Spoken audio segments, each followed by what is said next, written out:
Hello, good morning, and welcome to Resilient You with Alicia Pozsony. We have guests on our show each week that come and talk about topics of resilience. And today I have a woman who is a wonderful example of resilience in so many ways. I can't wait to hear all that she has to tell our listeners. Today we have Maria C. Palmer.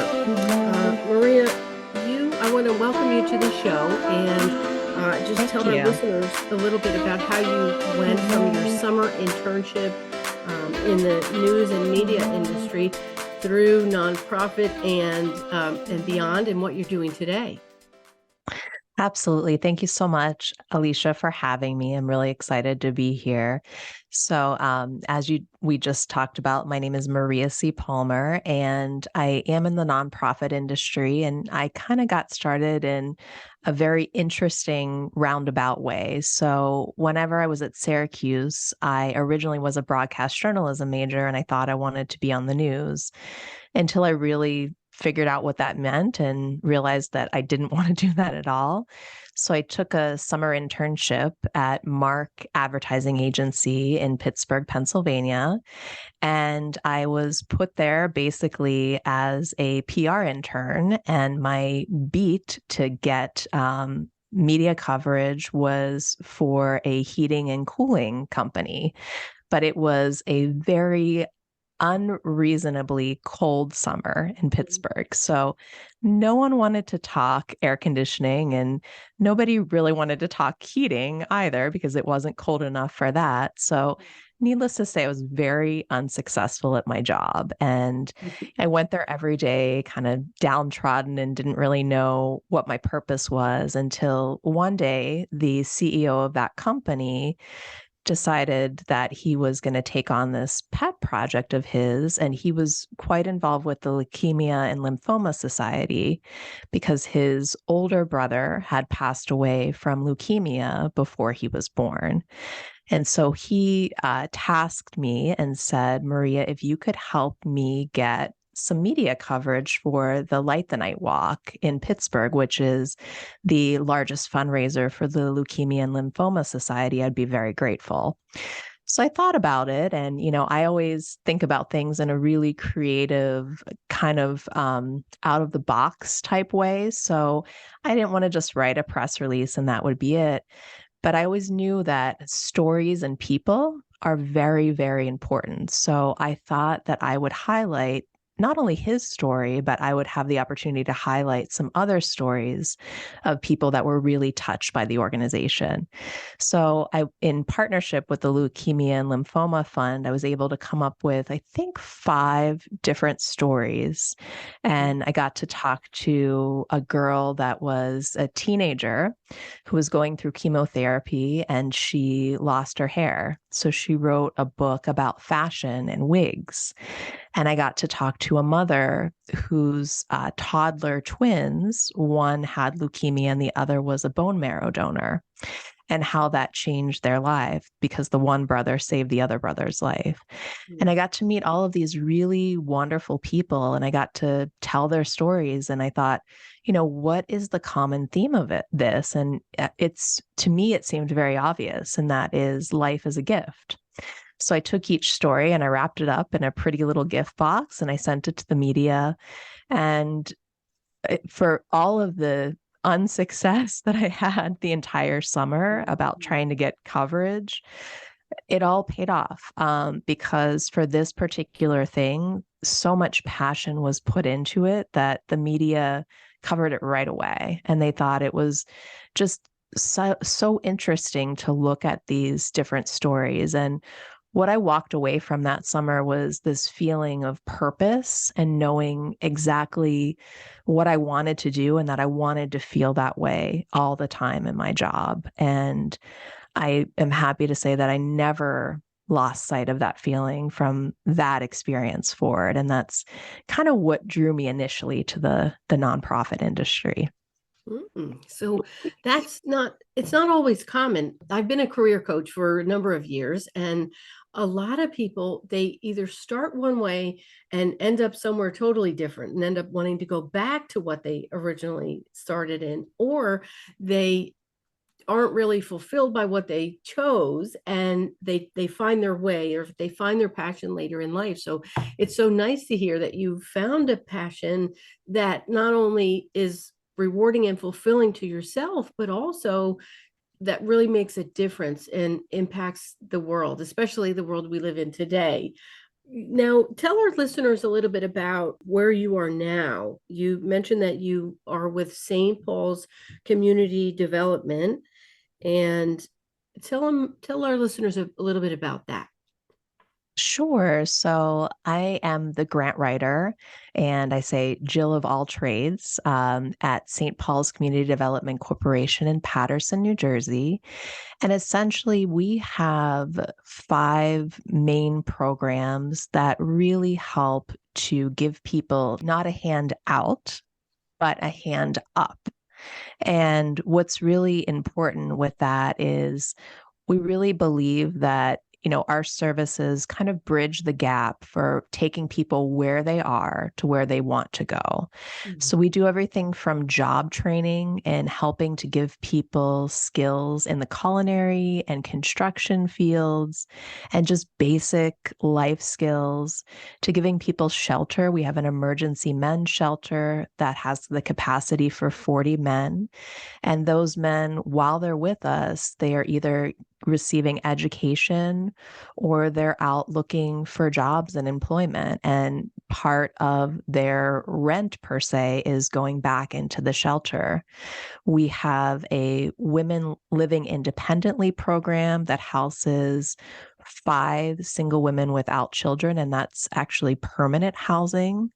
And it helps them to kind of have a nice space to land. And it's a very supportive community. We have an AmeriCorps program, which I don't know if you're familiar at all with that, but it's really a program that kind of teaches not only just young people, but everybody from all walks of life. The core is really with service. So people are giving their time to different nonprofits, learning skills, and then after those hours are given, they're given educational credits as a thank you. So it really does become foundational for lots of folks that end up working with us afterwards. Actually, my boss, the executive director, Richard Williams, started as an AmeriCorps member. And we also have a full service community schools program, which I call the Google of schools. So we bring community services into the schools. So we actually have a healthcare center for primary care, for vision, dental, and mental health for the entire family, which is really nice, in addition to parenting and language classes and, just basic skills, kind of helping people transition. We have lots of folks that are coming to the US for the first time that are not familiar with our education system, but giving them, a soft place to land. And I think that's all. Oh, no, I forgot. We also have a food pantry. And our food pantry serves about 3 to 6,000 people per year on average. We're serving anywhere between 500 and 800 people monthly with that program. And that gives people basic needs and groceries. And that program we've actually expanded, and it's in the school system as well now. And we're trying to do a healthy choice market, so people can actually have a choice, just like going to a grocery store, about what they might want to choose for their family. So we're in the midst of putting that project together. So we do a little bit of everything there. Yeah, I would say so. That's really comprehensive, to especially in the great state of New Jersey where we are. There's a different places have more people than others, but Patterson, that's more densely populated, I think, right? So most of your Mhm. clientele that you serve, are they from that county, the same county, or do they come from different places as well? The majority of our clients are Paterson based in Passaic County. During the pandemic, we were serving just about anybody and everybody that could get to us because the need was so great. Now, as things kind of fall back and scale back, we're certainly very much focused on Patterson, the city, because there is a lot of need within the city.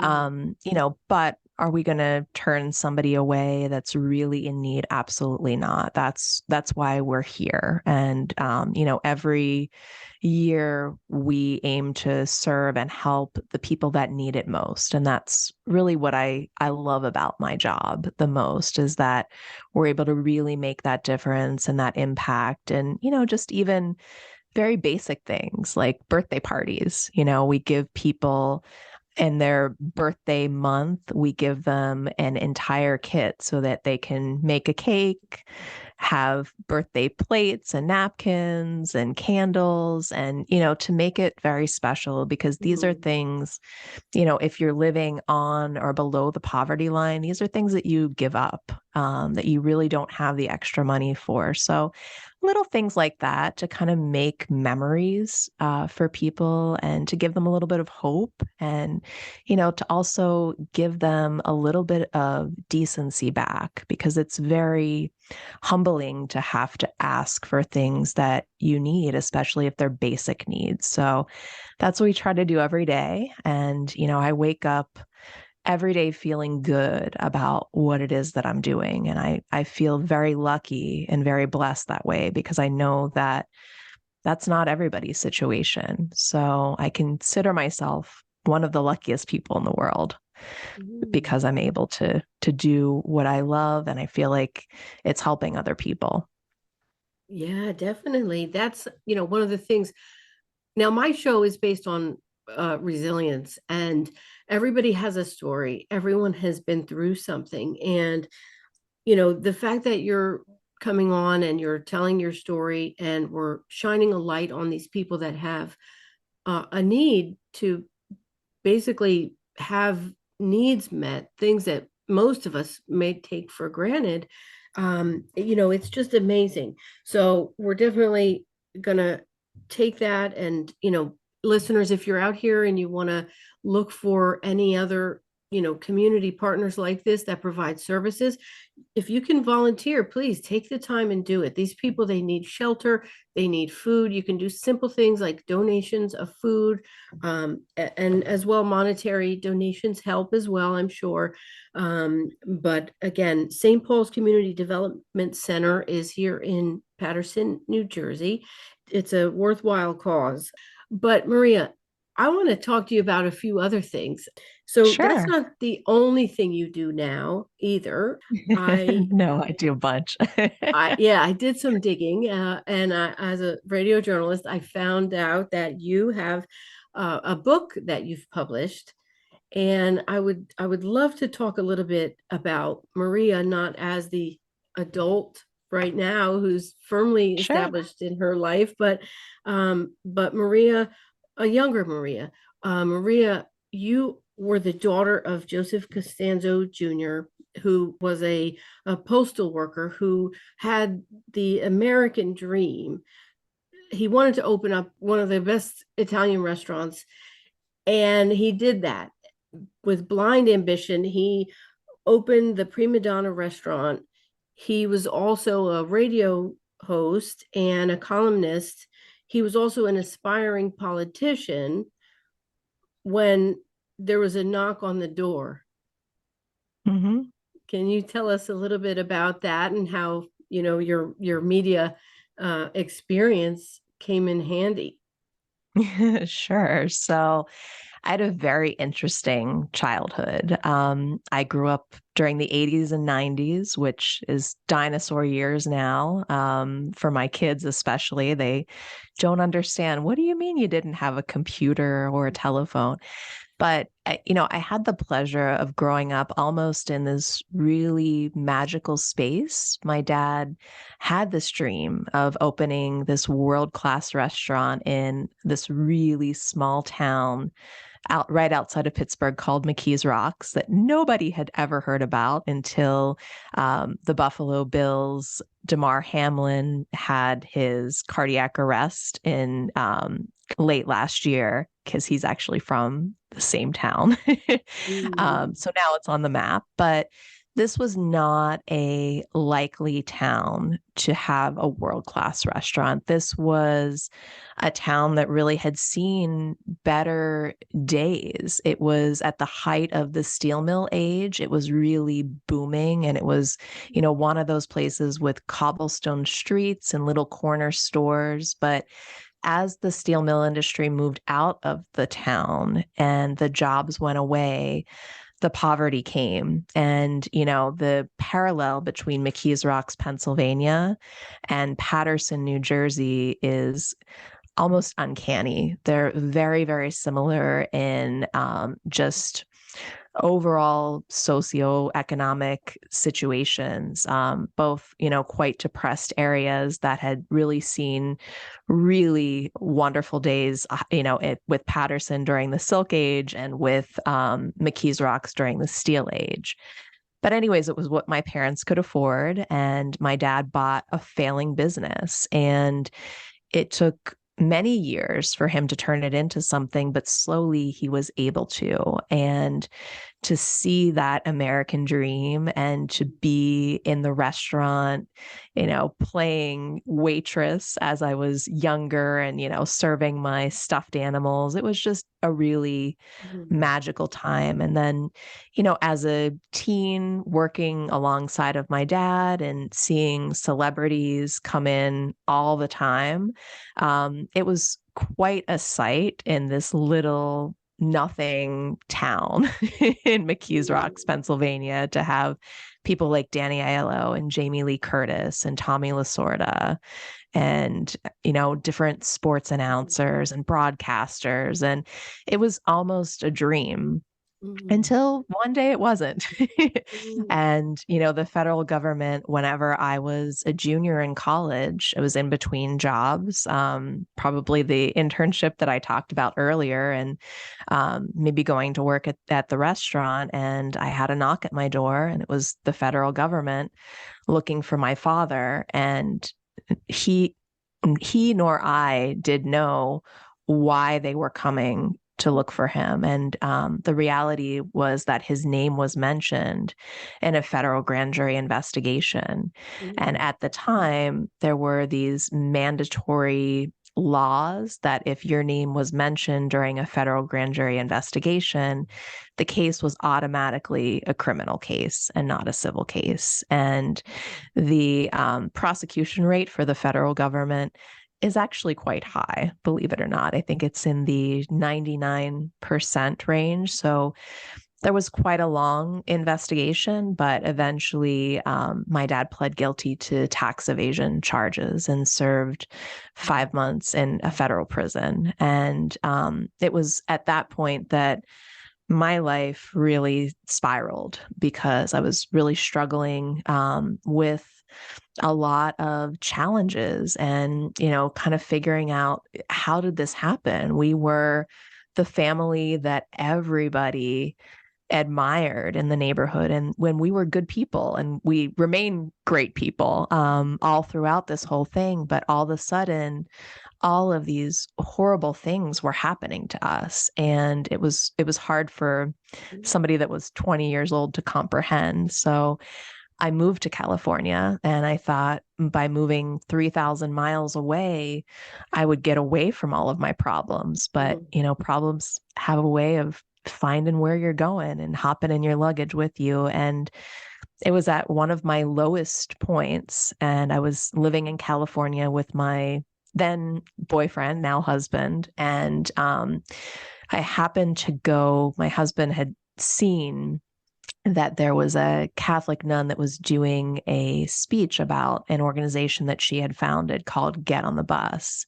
And it took children with incarcerated parents to go see their parents for Mother's Day at the time. And since then, it's now expanded to Father's Day. But my boyfriend really said, I think that you should go and see what this is all about. And I thought, I was a former Catholic myself and really didn't want to get into that. And I went because I, wanted to sort of appease him. And what I found whenever I went was a nun that I had never, ever met before. She was no habit. She was plain clothes, super duper flashy, nail polish, matched her toe polish, open toed, high heel wedges, and, had this just fiery way about just telling it how it is, and, enjoyed kind of all of the same things that just regular average people enjoyed, and just was this boisterous person that was just so full of life and so full of passion. And as she talked about Get on the Bus, and she talked about why she started the organization, and really it started out of a need. She thought she was going to bring volunteers to go visit women in prison, and she was excited about it, and she asked the women in prison, we're going to come and visit you. Isn't that great? And resoundingly, the women said, yeah, it'd be wonderful to have visitors, but we never see our families. We haven't seen our children since we got here. And she was blown away. And she went around the room and said, how long had it been since you saw your children? And it was between 4 and 11 years that these women had seen their children.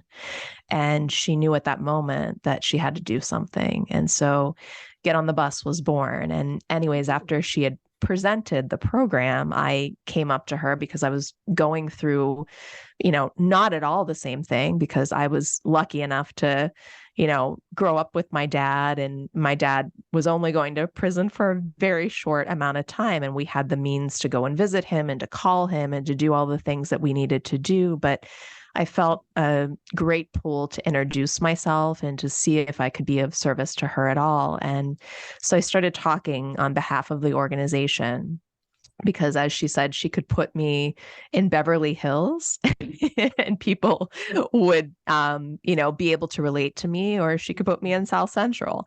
So I was very versatile that way. And I really loved the organization, and I loved what it stood for. And I thought I was just going to be a super volunteer for them, until one day the director quit. And as we were driving to a speaking engagement, she said, yeah, I'm not concerned because I have somebody else in mind for the job. And I said, oh, well, that's great. Who is it? And she said, well, it's you. I said, what do you mean it's me? I can't do this. I'm just out of college. I don't have any experience. I don't know what I'm doing. I can't run an organization that, goes throughout the largest state in the country. Like, it's just not going to happen. And she just had this strong belief in me that she still has today. And this confidence that I really didn't have in myself at that time. And really, it was through taking that job and believing in her lines, especially the line that I still tease her about to this day is, it will be easy. It is never easy. And it is never easy. But, she tricks you into thinking that it will be. And the people that I met through that organization, not only the volunteers, but more the families, they taught me so much about life, and so much about resiliency, and so much about forgiveness, and so much about love, and what it means to stand by somebody and walk with them. And that is an experience that I will never forget, and that I am forever grateful for her little push, and, and her belief in me, and that I should take this position, because it really did. I think it restored my own mental health, and it made the world make sense to me in a way that nothing was making sense. I couldn't even at that time go to a restaurant, and if the menu was too vast, or if people gave too many specials, a couple of times I ran out crying, because I just couldn't take any more choices or any more decisions. It just was really challenging for me. And so to be able to get that back, and to be able to feel like I was once again serving a purpose, I think that's what everybody longs to do, no matter what field you're in, is if you can feel like you're put on this earth and that you're doing something that you were meant to be doing, Mhm. I think it makes a really big difference in your mental outlook. And so that's how I got there. Wow. So you were able to kind of align with your authentic self after having gone through, such a, I can't even describe it, having never walked in your shoes, but that event, how you described it, from so colorful, as a child and growing up in that magical environment, to then one day having it all come to a halting crash. Mhm. And then you're at that point in your life where you're supposed to be out on your own, flourishing and figuring it out as an adult, and it's so inspiring and amazing to hear that, how you, whatever impacts that was felt by your family, to think that you ran away 3,000 miles the other side of the country, you still found your path. So now you're director of Get on the Bus, and you bring children to see their incarcerated parents for Mother's Day and Mhm. Father's Day. And is that nationwide, or is it a local to California? So Get on the Bus is just local to California.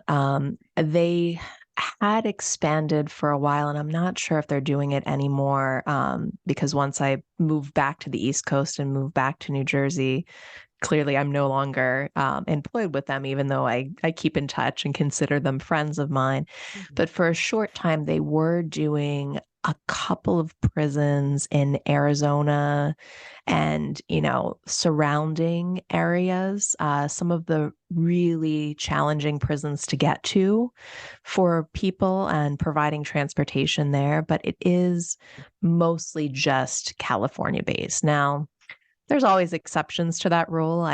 My final year as their director, I made an exception myself and I brought somebody from the South on a plane to meet her. She was an adult and she had connected with her father through her paternal uncle, actually on Facebook. And they became pen pals for years. And she found out about Get on the Bus because we had just went to the facility that her father was transferred to.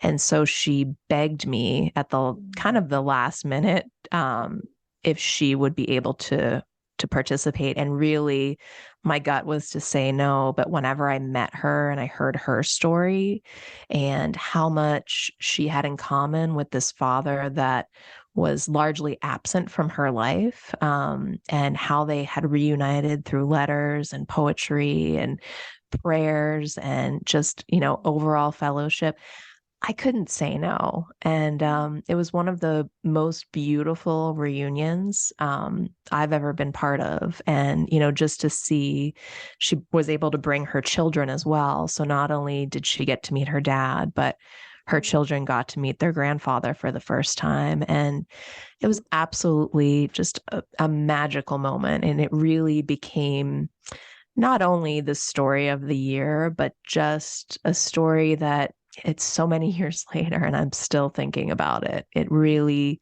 had just such a large impact on my being. And somebody recently told me, and I couldn't agree more with this, is that, some people live life by rules, right? And very black and white. Like you can do that, you can't do that. And other people lead life by principles. And I am definitely a principle person. I think that there's a lot of gray area, and we really need to take a person's individual situation and instead of judging them, try to understand where they might be coming from and try to walk with them and try to help them, not in the way that you would need to be helped, but in the way that they need to be helped at that time. I think that that's very important and very crucial. And just saying no to something because it doesn't hit, all of the check boxes for you, I think that you're limiting not only your own potential, but what you might be able to do in the world when you do that. So I'm very much like, let's look through this lens in a different way and let's figure out if this is something that we can actually do. Even if it might bend a rule or it may not be exactly the cookie cutter way that most people do it. So, Maria, we need you in our mental health areas in this world because there's not a lot of room for principle based decisioning where it should be. I think that's yeah, just me. My I agree. my mother was not ever, well, she was incarcerated actually. Uh, I'll just tell a little story about this because it's sort of related, but Yeah. not. Uh, my mother was mentally ill, and in her later stages of life, the doctor had given her medication that wasn't meant for seniors, and it was damaging to her. Her behavior was not how do I say it? Her behavior was not, she was difficult, but she wasn't dangerous, right? So Mhm. they sent her to a day program. So she'd get on a van every day from her group home. She would go to the day program where they did activities and they'd eat lunch outside. Well, across the parking lot from where they were eating lunch was a dialysis clinic. Yeah. And Very familiar with these. the ambulance would pull up and they'd go in and get the patient and bring them out and take them for dialysis or bring them home, whatever. Well, my mom walked over, got into the ambulance, and drove. And she was just going to go to the bank. Well, they pulled her over on the highway and she was, driving erratically, but they put her in the hospital and then immediately put her in jail. Oh, wow. They didn't, honor her that she was, mentally ill and attending this day program, and they didn't take that into account. So Mhm. she spent, I want to say, almost 5 months in jail. I couldn't get her an attorney because it was out of state. It was she Oh, was my in Georgia goodness. at the time, and I was here, and I had never had any experiences about the scenario, prison or jail or anything. I didn't know what to do. So they assigned her an attorney, but he was not, I found out a month, in, he wasn't helpful. And Right. so They I never found are when you get someone. them assigned, unfortunately. Yeah, so but then I found someone and found the money to pay for her. And basically they said you could never come back to the state. We'll let you out, but you can never come back. So, but it was interesting because a woman called me and said, your mom, she's not getting up at 4 a.m. She's in jail and she's not listening. And I'm like, well, they don't understand. She's not on her medicine. She's not going to be able to Right. function. So this woman, they ended up putting her in the maternity ward, which, she just slept all day, I guess. I don't know. But the whole Mm. thing was just, she wasn't treated. But then it got worse because when she was out, she was in these group homes where they managed her like a number on like a piece of paper, just a file that they would just move around from place to place. And it just, so many times I remember calling, speaking with the caseworkers, because at the time I didn't have power of attorney, right? But the Mhm. caseworkers were like, well, she's here and we can only do so much. And I'm like, well, if you give her things that she likes, for example, like cantaloupe or fresh green salads and fresh, Mhm. yeah, she's not going to eat your carbohydrate dinners because she's not like that. You don't Doesn't know want her. to. Yeah. And they're like, well, the doctor didn't put her on a special diet, and things like that, where it's like black and white or just based on principle, based on what Yeah. is the right thing to do. Um, Right. so anyway, yes, Maria, but we could use someone like you in those other areas where, Oh, the people's lives could be changed. That's and thank you something for that, sharing. Thank you Yeah. for sharing that story, Alicia. Like, I can really resonate with that because working with women who are incarcerated, the one thing that I would say almost 80 to 90% of all of the women have in common is that they are struggling with mental illness. They're struggling with addiction. They're struggling with former abuse situations, whether it was childhood abuse, whether it was domestic violence. The women are not coming in with just, I Mm. did this crime and this is my punishment. Right. They have been victimized really most of their lives. And now they're coming into prison and you're locking them away, per se, and giving them these black and white rules. But like you said, they need help, they need assistance, they need somebody to care and to give them the skills and the comfort that they need in order to heal. Because if you don't heal from those previous wounds, how are you going to get better? How are you going to get back out there? And how are you going to, be a functional member of society? You're not going to be. And so that's really the common thread with most women that are incarcerated. And, there's always exceptions to that rule, and there's evil people throughout the world. But I can tell you that most of the women that I've met that have been incarcerated, there has been some sort of mental health challenge, some sort of abuse, or some sort of domestic violence feature in their lives. That's pretty common. Yeah, it's so true. But the world we're in today, things are starting to change. I think there's a lot more openness, acceptance, and awareness around mental illness. There's a lot of different things that are happening, I think. But let's just keep spreading the message, keep talking about it, having these discussions, and it's Mhm. definitely the courageous conversations like this that will help change things in the world. Um, Absolutely. Now, speaking of changing the world, um, Maria, let's talk a minute about your book. You have a new Sure. book out. Yeah, I have a new book that's actually coming out on August the 8th, but it's right now it's on pre-sale. It's called On the Rocks, and it's the story of my father, and it's his rise to success in the restaurant industry, and then his steep decline, and his stint in federal prison, and then where he went from there and those lessons that were learned and what changed within him. So it's that, basic heroic tragedy type of rise and fall story. And it's colorful and it's gritty, and it's kind of like a Cheers with an edge. It's got lots of fun stories and characters and food and lots of friendships and good memories and celebrities and everything in between. Wonderful. Well, I'm so happy for you. That's so exciting. Yeah.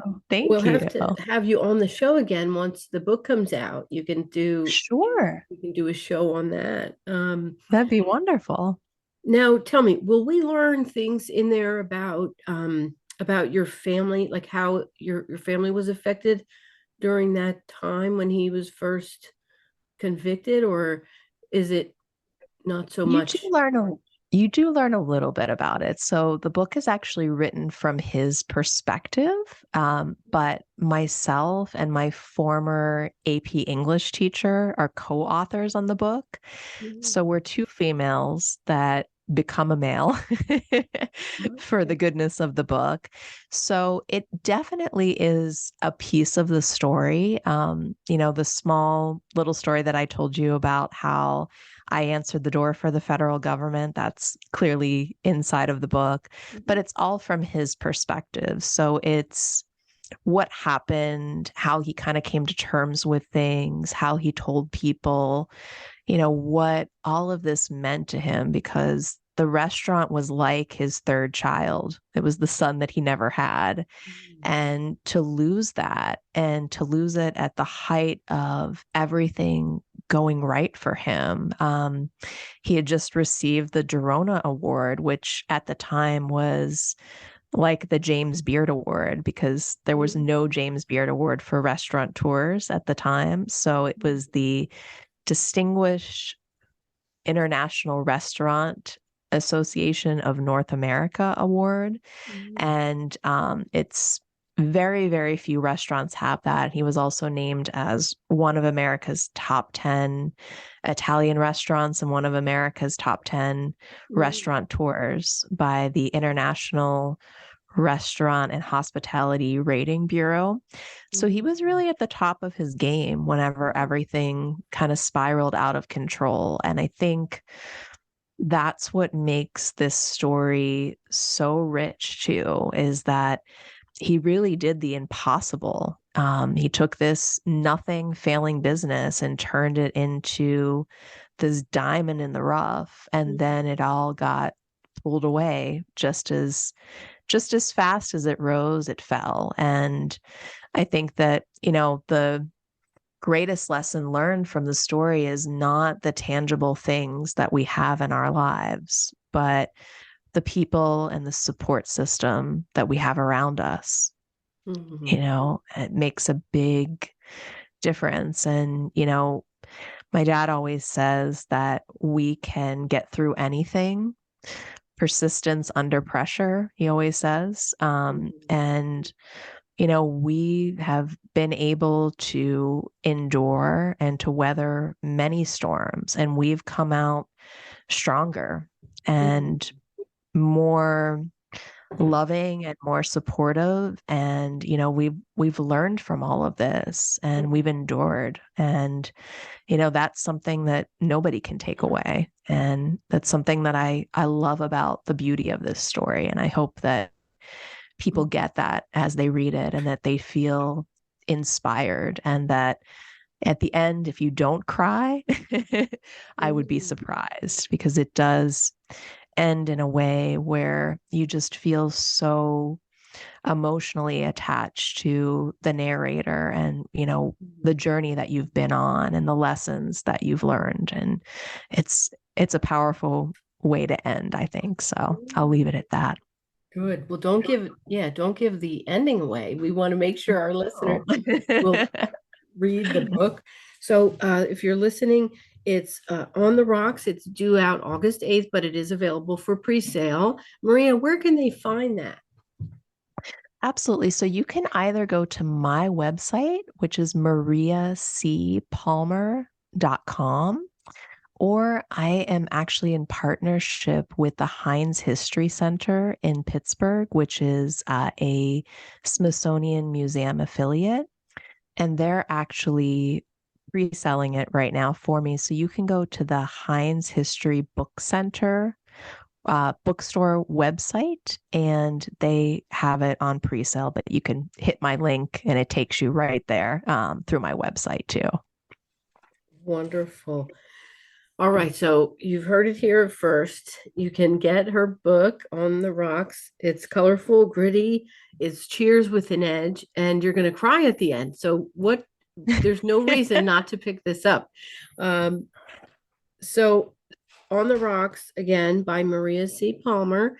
And Maria, I just want to ask you, what advice would you give to, any young person who, their parent might be incarcerated, or, someone going through a tumultuous time like you did with the family? What kind of advice would you give them? That's a great question. So I would say you got to do a couple of things. And the first thing that you need to do is you need to just put one foot in front of the other. And you need to take things day by day. And you can't hide or mask your emotions, because whenever you do that, they're going to come out in other weird ways. For me, whenever I do that, the right side of my face gets all tingly and kind of feels like it's paralyzed. And I feel it in my limbs and joints as well. So stress finds a way of getting us, even though sometimes our outward appearance seems happy and joyous. If we're having this tumultuous time inside, it's going to affect us in other ways. So I would say, the first thing is just kind of figure out what you need to do to get through the day, even if that's planning out, your meals or your sleep or just very basic things, and then grow from there and find little ways to grow and learn every day. And even if it, takes putting a schedule together, every day I try to do one thing for my own mental health and enjoyment, one work task, one writing task, and then one athletic task, because these are the things that I find that are in my toolbox that help me. Now, will those help you? I don't know. You have to find out what works for you, but you do that by trial and error and kind of figuring it out, and try to not beat yourself up, because whenever you go through these large traumas, your first gut reaction is to blame yourself, blame a family member, put, a lot of guilt or a lot of pressure, and you can't do that. You need to take a step back from the situation. You need to process it. You need to breathe. And like I said, you just take one day at a time. You do what you do, and you realize that one day things will blow over. Things that seem like they are completely overwhelming at the moment will not be so overwhelming, and you'll be able to talk about it and to look back on it and to sometimes to joke about it, and you never thought that you'd be able to laugh about something like this, but we're able to laugh about things, and able to really tell our side of the story, and also take your own pen back. Anybody can look up any situation on the internet and find out your business. But what they won't be able to do is they won't be able to steal your own narrative. So if something like this ever happens to your family, even if you never want to publish a book, that's okay, but write it down and get it out there and tell your side of the story, because that is just as important. And you don't have to live through somebody else's shame or guilt. You are deserving, you're worth it, and you're going to get through this. Even though it doesn't feel like it, I can tell you, standing on the other side now, some 20 years later, you will get through it, and you will come out stronger on the other side. And that's what I would say, is persevere. Wonderful. So this is just wonderful advice, whether you're facing something that's bigger than you, outside of you, out of your control. I think her advice really is true, and it's just, right? So put one foot in front of the other, handle things day by day. Don't hide your emotions. Plan and grow every day, right? So it helps to keep some structure and keep you focused on task, right? Without falling too far one side or the other. And as she mentioned, do some things that give back to yourself. And so in her case, she mentioned she does one work task, one writing task, and one athletic task or activity. So, that's something that I've heard is some people, you might just take 5 minutes to yourself if that's all you can get in that day. Some people journal, some people, do things that will work for them that are healthy. And, I think, Maria, the biggest thing that I heard that I love so much is to write your own story. So as we learned from you today that you stood strong in your own authentic self, despite of whatever you went through, and that really showed how you were resilient through this whole thing. And it's just amazing. So thank you again, Maria, for coming on the show. Thank you for sharing so much of insight, not only into what all the good that you're doing in the world today, and also what you had gone through. And we just can't wait for your book to come out. I'm so excited. Thank you. Thank you. Thank you so much. I appreciate it. I'm very excited. Good. Now, Maria, is there anything else before we end that you'd like to share? I'm just grateful to be here. I'm grateful to be part of your show. And I think that the message that you're bringing to people about resiliency, I always tell clients of ours now, it's the most successful people are not necessarily the smartest people. They are the most resilient people. So if you can weather the storm, if you can bounce back from something that may be your worst day or your worst nightmare, but if you can sort of hang through that and get over to the other side, in my opinion, you're going to be a very, very successful individual. So I believe in what you're doing, Alicia, and thank you for spreading the message about resiliency. I think that it is the number one determinant to people being able to achieve not only success, but just future life happiness, and not to dwell in these horrible things that happen during life, but to overcome them. So I love it. I love all that you're doing, and I love being a part of your show. And thank you so much for having me. And I look forward to our next conversation. Me too. Well, thanks so much for all those good words of wisdom. And, feel free, any clients that you have, you can send them my way. I have workbooks. I don't know if you noticed this big poster behind me, but I have workbooks. Emotional Strength Explained. It's for adults. It's a journal style workbook with prompts that help people recognize what it is they might want to change in their life, or where they need support. And then I have another one for kids ages 5 to 7 that I did with my daughter and a clinical specialist that we were working with at the time. And it's in a kid's frame of mind, but it helps them learn about their emotions.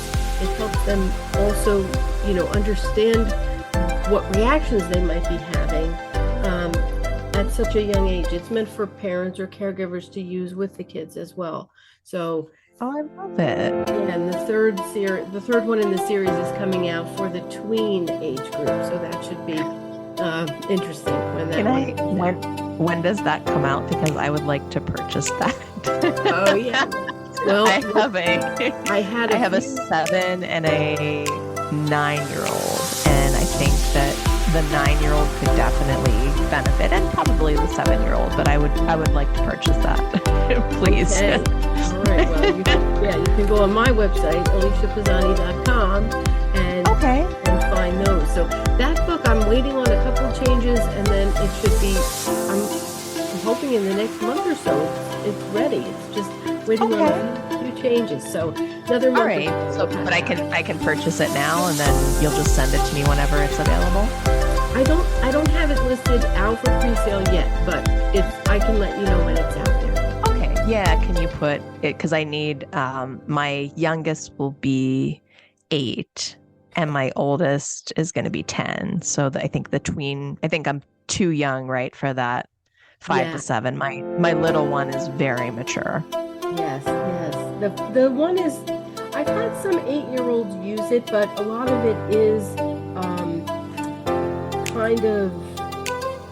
kind of a younger age group. It does talk about things they already know, how to be a good friend, and what emotions are, and how to slow down when they feel things happening. But I'll give me the tween one. Yeah. I'll take 2 tween books, please. Wonderful. Cha-ching, sign me up. All right, Maria. Well, thank you so much. It's been a pleasure having you. And when you're out with the book, let me know, and we'll have you on the show again. Perfect. And don't know if you would want to have me with like my co-author, with my dad. That would be, or just me again. It would be great, anyway. So you just let me know. Yeah, we can do it. However you feel comfortable. Glad to have your co-author, you, your dad, the whole family will have. All right. Fantastic. I love it, Alicia.